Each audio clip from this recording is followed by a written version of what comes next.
So we're going to talk about a stand and pivot transfer. This is a transfer that you would do with someone whenever they're moving between surfaces. It could be to a chair, a recliner, their wheelchair, a bed, a mat table, really any transfer between surfaces.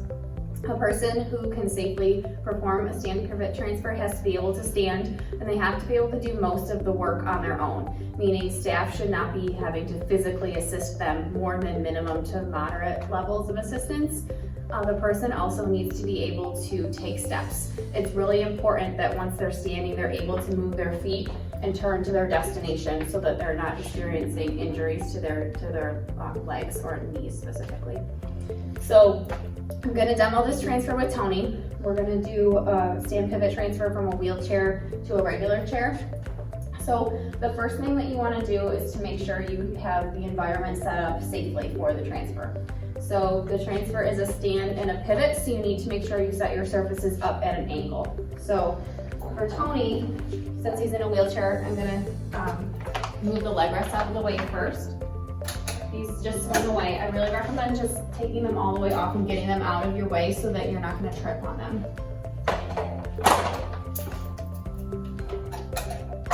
If the person that you're supporting is able to do this on their own, encourage them to do that on their own. If they're able to swing their own leg rests away and take them off, encourage them to do that. And then we're going to bring the chair in closer. So you want to set your surfaces up at an angle. So we're going to do almost a 90-degree angle here.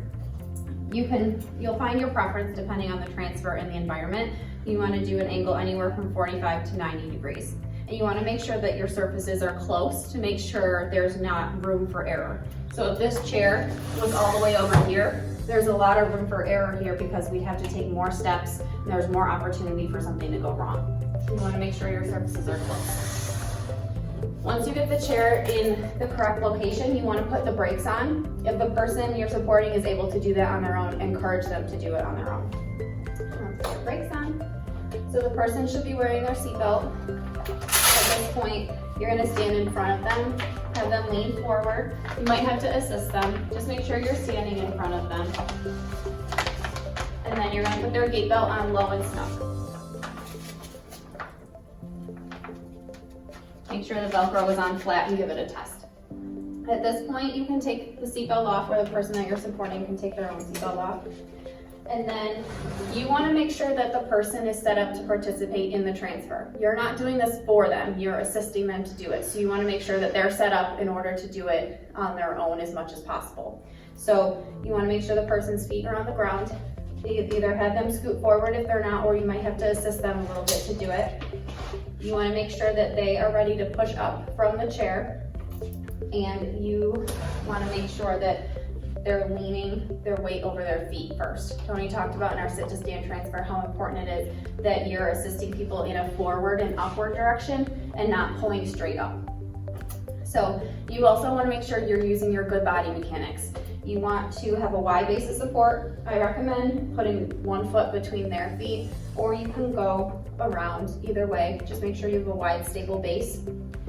You also want to make sure that you're able to open up to your destination. So I wouldn't put this foot here because then my feet would end up getting crossed.